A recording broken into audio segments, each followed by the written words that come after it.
안녕하세요. 모두들 하나님의 충만한 은혜를 많이 받으시기 바랍니다. 축복의 기도를 드리는 시간인데요. 오늘은 시편 5편 1절부터 3절을 가지고 드릴 텐데 어제처럼 제가 따로 기도를 드리지 않으니까 우리 온 마음을 모아서 이 시편을 가지고 기도하며 읽겠습니다. 함께 우리 고백합니다. 여호와여, 내 말에 귀를 기울이시고 나의 탄식을 생각하소서. 나의 왕, 나의 하나님이시여, 나의 부르짖는 소리를 들으소서. 내가 주께 기도합니다. 여호와여, 주는 아침 기도를 들어주시기에 이른 아침부터 내가 주께 기도하며 간절한 마음으로 주의 응답을 기다리겠습니다. 아멘. 이 시간 우리 함께 찬양을 드리는데 위에 시편 5편으로 만들어진 찬양입니다. 공교롭게도 이번에도 좀 클래식한 찬양을 찾게 되네요. 이 찬양도 나온 지 정말 오래되었죠.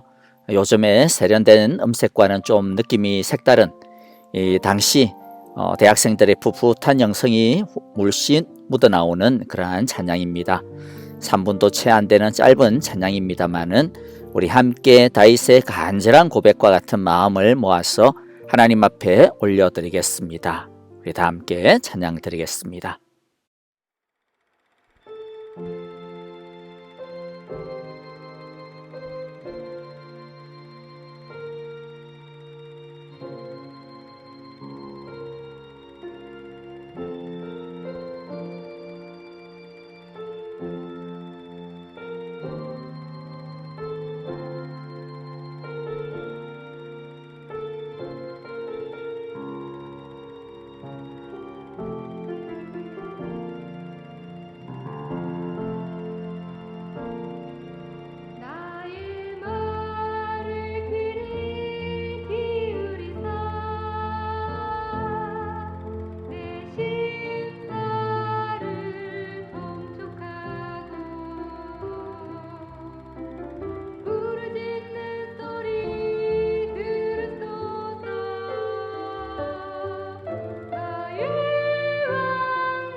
오늘 우리가 함께 나눌 하나님의 말씀은 신명기 8장 1절부터 10절까지입니다. 저와 여러분들 한 절씩 교독합니다. 제가 먼저 1절을 읽겠습니다. 너희는 오늘 내가 너희에게 명하는 모든 명령을 잘 지켜라. 그러면 너희가 살아서 번성할 것이며 여호와께서 너희 조상에게 약속하신 땅에 들어가서 그 땅을 차지할 것이다. 너희가 광야를 지나온 40년 동안 너희의 하나님 여호와가 너희를 어떻게 인도하셨는지를 기억하라. 이것은 너희를 낮추시며 너희를 시험하사 너희의 마음이 어떠한지 그 명령을 지키는지 안 지키는지 알아보려는 것이었다. 여호와께서 너희를 낮추시고 굶주리게 하시고 또 너희와 너희의 조상들이 전에는 먹어보지도 못한 만나를 주어 먹게 하신 것은 사람이 빵으로만 살 것이 아니라 하나님의 모든 말씀으로 살아야 한다는 것을 너희에게 가르치기 위해서였다. 지난 40년 동안 너희의 몸에 걸친 옷이 헤어진 일이 없고 발이 부르튼 일도 없었다. 너희는 사람이 자기 자식을 징계하는 것처럼 너희의 하나님 여호와께서 너희를 징계하시는 것을 알고 마음에 새겨야 한다. 그러므로 너희는 여호와의 명령을 지키고 그분의 뜻을 따라 살며 그분을 두려운 마음으로 섬겨라. 너희의 하나님 여호와가 너희를 데리고 가시는 땅은 아름다운 땅인데 그곳은 골짜기와 산에서 지하수가 솟아 샘이 되고 시냇물이 흐르는 땅이며 밀과 보리가 자라고 포도와 무화과와 석류가 나는 땅이며 올리브 기름과 꿀이 생산되는 땅이며 먹을 것이 모자라지도 않고 아무것도 부족함이 없는 땅이며 돌에서는 쇠를 얻고 산에서는 구리를 캐낼 수 있는 땅이다. 너희가 먹고 만족할 때 너희의 하나님이 너희에게 옥토를 주셨음을 인해 너희 하나님 여호와께 감사드릴 것이다. 자, 우리 1절을 다시 한번 볼까요? 너희는 오늘 내가 너희에게 명하는 모든 명령을 잘 지켜라. 그러면 너희가 살아서 번성할 것이고 여호와께서 너희 조상에게 약속하신 땅에 들어가서 그 땅을 차지할 것이다 말씀하시죠. 이것을 간단히 후려치면 어제 이야기한 것처럼 순종해야 복 받습니다. 이렇게 정리할 수 있겠죠. 그런데 이 순종하면 복 받는다 이 말이 사실 이제 신명기에서 자주 나올 텐데 이 말은 분명히 신명기와 성경이 우리에게 약속하는 것이지만은 우리는 이것을 굉장히 주의해서 이해해야 합니다. 왜냐하면 이것을 단순히 기계적으로 이해하면 물질적인 축복이 곧 신앙 좋은 것으로 오해될 수 있고 여러 가지 어려움에 있는 사람들은 신앙이 안 좋은가? 또는 아니면 저 사람 뭔가 숨겨놓은 큰 죄가 있는 건가? 이렇게 오해할 수 있기 때문입니다. 그리고 추계기 전도가 되어가지고 축복받기 위해 순종하게 되는 이것을 우리가 기복주의 신앙이라 그러는데 이런 기복주의 신앙에 빠질 수 있는 위험이 있기 때문이죠. 그래서 오늘은 좀 간단하게나마 오해를 좀 바로잡아야 할 것 같습니다. 그래야만 신명기 하는 내내 자기 식대로 받아들여가지고 왜곡된 신앙을 갖지 않게 되기 때문이죠. 자, 그래서 오늘은 짧지만은 다 다룰 수는 없어요. 그러나 중요한 것만 좀 먼저 교정을 해보도록 하겠습니다. 첫 번째는 이 축복에 대한 개념에 대한 오해를 바로잡아야 합니다. 교회를 좀 오래 다녔다라고 하는 분들조차도 축복이나 번영을 순전히 세속적이고 물질적인 것으로만 오해하고 이해하는 경우들을 좀 많이 보게 됩니다. 사실 좀 오해를 할 만한 것이 오늘 본문과 신명기를 보면 하나님이 주신다라고 하는 번영이 기름진 땅, 많은 곡식, 가축, 자손, 장수 등등 이 세상적인 축복에 대해 말하는 것처럼 보이죠. 그래서 봐라 목사님 보세요. 성경도 순종하면 결국에는 이 세상에서 잘 될 거라고 말씀하는 거 아니에요? 라고 이제 그렇게 말하게 되어지는 것 같습니다. 그래서 가장 좋은 것, 이 세상에서 제일 되는 것, 우리가 원하는 것을 얻는 것을 복이라고 오해하게 됐죠. 그러나 신명기에서 언급하는 사실 이 땅의 여러 가지들은요, 나중에 보면 알겠지만 2차적인 복이에요. 자, 먼저 우리가 주위에서 보면 하나님께서 가나안 땅을 말씀하시면서 항상 하시는 말씀이 있습니다. 1절에도 보세요. 그게 뭐냐면 너희 조상에게 약속하신 땅이라는 겁니다. 가나안 땅이. 가나안 땅은 단순한 땅이 아닙니다. 언약의 땅입니다. 가나안 땅을 얻는 것은 단순하게 땅 따먹기 하는 게 아니라 하나님의 언약이 성취되는 것입니다. 그래서 여기서 진짜 중요한 것은 땅 자체가 아니라 중요한 것은 약속하신 땅에 들어가는 것입니다. 즉 하나님의 언약이 이루어진다라는 것이죠. 그래서 무엇이 진짜 축복, 1차적인 축복이냐 하면 땅이 아니라 하나님의 약속이 이루어지는 것, 그리고 하나님의 그 언약 안에서 이스라엘 백성이 살아가는 것이 중요한 것입니다. 여러분, 땅을 보시면 안 됩니다. 하나님을 봐야 합니다. 그러면 우리에게는 가나안 땅에 약속이 없잖아요. 그러면 무엇이 우리에게 주어진 하나님의 약속일까요? 바로 예수 그리스도입니다. 그분의 나라입니다. 사실 가나안도 하나님 나라에 대한 그림자죠. 진짜는 예수님이 나중에 가져오시는 하나님의 나라입니다. 우리는 그 진짜인 하나님 나라의 이미 들어와 살고 있습니다. 그러니까 하나님 복 주시옵소서 그러면서 땅을 보면 안 됩니다. 진짜 복은 뭐라고요? 예수님입니다. 예수님을 아는 것, 예수님을 믿는 것, 예수님의 나라에 들어가는 것, 예수님의 통치를 받는 것이 진짜 복입니다. 하나님이 우리를 다스리는 것이 진짜 복입니다. 그래서 주기도문에서도 예수님이 무엇을 제일 먼저 기도합니까? 하나님의 나라가 임하여 달라고 기도하지 않습니까? 왜냐하면 그게 제일 중요한 복이니까요. 두 번째 복에 대한 오해를 좀 바로잡아야 될 게 7절에서부터 9절에 나오는 것인데요.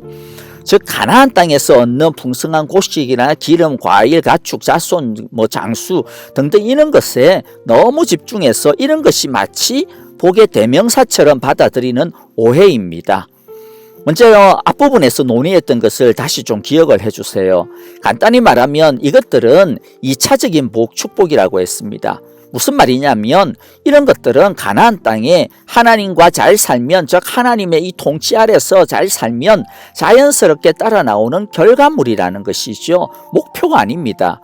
마치 예수님의 비유처럼 포도나무에 가지가 잘 붙어 있으면 열매가 어떻게 해요? 절로 맺힌다고 한 것과 같습니다. 그러니까 이스라엘은 열매를 얻으려고 뭐에 열심을 해야 될까요? 열매 자체가 아니라 바로 나무에 잘 붙어 있는 노력을 하면 되는 겁니다. 그런데 나무에 잘 붙어 있는 노력은 안 하고 나무를 잘 살리려고는 하지 않고 그냥 열매만 쓰다듬고 신경만 쓴다면 아무 소용이 없는 것이죠. 주객이 전도된 것입니다. 쉽게 말하면 축복을 얻기 위해 말씀에 순종해야 하는 것은 주객이 전도된 잘못된 기복주의 신앙으로 심히 잘못된 신앙입니다. 세 번째 오해 잡아야 될 것은요. 역시 7절부터 9절에 나오는 것 중인데요. 이것을 우리가 7절부터 9절에 나오는 이것을 보고 와, 하나님 진짜 이렇게 멋진 거 주시는구나. 이 최고 주시는구나. 제일 어뜸되게 하시는구나. 이렇게 많이 오해를 하는 것 같습니다. 그래서 하나님께 주여 복이 머리가 되게 해주세요. 주님 최고로 주세요. 주님 남보다 뭐 더 잘하게 해주세요. 이렇게 하면서 그게 축복으로 생각을 하는데 여러분 하나님이 우리에게 설령 이 세상에 축복을 주신다고 해서 최고를 주신다라는 뜻이 절대로 아닙니다. 사실 본문만 놓고 보더라도요. 자, 이집트와 가나안 땅을 비교하더라도 어디가 더 좋은 땅일까요? 가나안 땅 같아요? 아니요. 이집트와 비교하면요. 이집트가 10,000배, 10,000배, 1,000,000배 훨씬 더 좋은 땅입니다. 가나안 땅하고 비교할 잽이 안 됩니다. 땅의 질, 물, 그리고 그 안에서의 문화, 이 모든 면에서 가나안은 이집트를 따라갈 수가 없고요. 아니, 이집트를 당시에 따라갈 수 있는 땅은 아무도 없습니다. 하나님이 주시는 약속의 땅이 뭐야 이거 이집트보다 못하네요? 이거 어찌 된 겁니까? 거기다가 보세요. 하나님은 이집트에서 잘 살고 있었던 이스라엘을 꺼집어서 냈었잖아요. 물론 종살이하고 그러고 있었지만은 어쨌든 이집트에 살고 있었던 이스라엘을 꺼집어냈어요. 사실 이스라엘 백성들은요, 이게 나중에 너무 적응이 안 됐어요. 약속의 땅 구원을 주시기 위해서 하나님이 이집트에서 끌어냈다 했는데 나와 보니까 어떻습니까? 광야인 겁니다. 광야. 물도 없고 먹을 것도 없고. 그래서 이스라엘은 걸핏하면 이집트로 다시 돌아가자고, 다시 보내달라고 데모하고 난리고 불평인 것이었죠. 여러분, 오늘날도 우리가 하나님이 우리에게 축복을 주신다고 해서 그게 우리가 원하는 대로 이집트와 같은 최고를 주시겠다라고 하는 뜻이 아닙니다. 우리가 생각하는 최고는요, 보면 다른 사람과 비교해서 더 좋은 것을 말하죠. 내가 바라는 최고를 하나님이 주신다라는 그런 의미에서 최고, 그런데요, 그게 아니라는 것을 알아야 합니다. 하나님의 축복을 우리의 욕심을 채우는 것으로 오해하면 안 됩니다. 여러분, 그러면 가나안 땅이 이집트보다 못하고 다른 주변 나라보다도 못한 땅인데 왜 하나님은 마치 지상 최고의 땅인 것처럼 말씀하실까요? 하나님이 지금 이스라엘에게 뻥치고 계시는 건가요? 아니면 사기치고 계시는 건가요? 별로 보잘것없는 가나안 땅이 왜 약속의 땅, 축복의 땅이라고 하십니까? 그 이유가 있어요. 그런데 진짜 그게 축복의 땅인 거예요. 최고의 땅인 거예요. 왜냐하면 하나님이 함께 하시기 때문입니다. 하나님이 주신 것이기 때문입니다. 하나님의 약속이 이루어지시는 곳이고요. 하나님의 통치가 있는 땅이기 때문에 그래요. 그 땅이 축복의 땅인 이유는 다른 것에 있지 않습니다. 정리하면 딱 두 가지인데요. 하나는 하나님이 함께 하시고 하나님이 그곳에서 이스라엘을 통치하시기 때문이고, 또 하나는 뭐냐면 하나님이 주신 곳이기 때문에 하나님의 축복의 땅인 겁니다. 여러분, 이것이 우리에게 어떻게 적용이 될까요? 우리에게 축복은 무엇일까요? 남들보다 잘 사는 것, 돈 많이 버는 것, 내가 하려고 하는 것마다 다 잘 풀리는 것? 예, 참 좋은데요. 근데 아니에요. 성경적으로는. 성경에는 그런 것을 축복이라고 하지 않습니다. 진짜 축복은 하나님이 함께 하시는 겁니다. 하나님이 통치하시는 삶이 축복의 삶입니다. 그러면 나머지, 이 세상에 필요한 나머지 것들은요, 그냥 하나님이 알아서 나한테 필요한 만큼 주시는 것이고, 주셨으니까 축복인 겁니다. 여러분, 심지어는요, 가나안 땅에 들어간 이스라엘도 안 보세요. 이스라엘 다 똑같이 살지 않았어요. 받은 땅 다 달랐습니다. 물론 크기도 달랐겠죠. 그러면 좀 어려운 땅, 작은 땅 받은 사람은 축복을 덜 받은 것일까요? 아닙니다. 절대 아니죠. 우리도 이 세상에서 사실 받은 것이 다 달라요. 크기도 다르고요. 하나님이 누구에게는 5달란트, 누구에게는 2달란트, 누구에게는 1달란트 주시는지 우리는 몰라요. 왜 그렇게 하시는지. 그것을 믿음의 크기나 순종의 결과로 단순히 말해서는 안 되고 말할 수도 없고요. 별개의 문제예요. 그냥 하나님의 주권이고 하나님의 은혜입니다. 우리는 하나님이 우리에게 무엇을 얼마만큼 주셨더라도 그게 축복임을 알아야 합니다. 순종과 축복과 관련하여서요, 오해하지 말아야 될 한 가지만 더 이야기하고 마무리할게요. 하나님께서 순종해야 너희가 번성할 것이라고 해서 하나님께서 순종을 축복의 알파와 오메가, 즉 유일한 조건, 모든 조건 이거 하나만 있으면 된다, 그렇게 말씀하시는 게 아닙니다. 유일한 조건이나 이것이면 다 된다라고 하는 뜻이 아니라 오히려 미니멈의 개념으로 이해하시는 것이 좋습니다. 하나님 안에서 안전한 행복을 가지려면 적어도 순종으로 이루어진, 순종으로 얻어진 하나님의 축복이어야 한다라는 뜻입니다. 즉 순종해야 하나님이 주시는 뭐라도 있지, 불순종하면 하나님이 주시는 복 기대하지도 않는 게 좀 좋지 않을까라는 것이죠. 그런데 하나님께 우리는 또 이제 이렇게 생각할 수 있죠. 아니, 목사님 보세요. 하나님께 순종 안 하고도, 하나님 안 믿는데도, 아니 그걸 떠나가지고 더 진짜 나쁜 놈인데도 불구하고 잘 먹고 잘 살고, 아니 북한 김정은이 같은 거 보세요. 아유, 그거 보면 그 뭡니까? 그거 복이 아니고. 여러분들, 간단하게 다시 말할게요. 그건 복이 아닙니다. 왜 복이 아니에요? 하나님이 주신 행복이 아니잖아요. 하나님이 주신 것 아니잖아요. 하나님이 주신 행복이 진짜 행복이지, 하나님이 주시지 않은, 하나님과 상관없는 행복은요, 그건 참 행복이 아니기 때문이에요. 다시 말씀드리지만 세상적인 성공과 번영을 가지고 자꾸 하나님의 복과 비교하거나 하나님의 복이라고 오해해서 하나님 그것을 가지고 하나님께 복 달라고 찾으면 안 됩니다. 무엇이 복입니까? 하나님을 소유하는 것입니다. 무엇이 복입니까? 하나님의 언약 안에서 하나님의 통치 아래 사는 것이 진정한 복입니다. 그렇기 때문에 여러분들, 복의 나무이신 하나님께 잘 붙어 있으면 됩니다. 그러면 하나님이 허락하신 복의 열매를 누리며 살게 될 것입니다. 우리 함께 주기도문으로 기도하겠습니다. 하늘에 계신 우리 아버지, 아버지의 이름을 거룩하게 하시며 아버지의 나라가 오게 하시며 아버지의 뜻이 하늘에서와 같이 땅에서도 이루어지게 하소서. 오늘 우리에게 일용할 양식을 주시고 우리가 우리에게 잘못한 사람을 용서하여 준 것 같이 우리 죄를 용서하여 주시고 우리를 시험에 빠지지 않게 하시고 악에서 구하소서. 나라와 권능과 영광이 영원히 아버지의 것입니다. 아멘. 자, 오늘 우리 함께 찬양하면서 기도하겠는데요. 오늘의 말씀의 은혜를 감사하고 또 결단하면서 주여 하늘 복을 주시옵소서, 하나님의 통치의 복을 주시옵소서라고 기도합시다. 가정과 일터 교회를 보호하시고 일터와 교회 문이 속히 회복되고 열려지고, 또 오늘 한 가지 더 기도할 때 우리 선교사님들을 위하여서도 주여 선교사님들을 지켜 주옵소서, 가정을 지키시고 교회와 사역을 붙들어 주옵소서 기도하겠습니다. 오늘 하루 동안도 모두 건강하시고 또 내일도 우리 하나님의 축복 안에서 함께 만나겠습니다. 안녕히 계십시오. 감사합니다.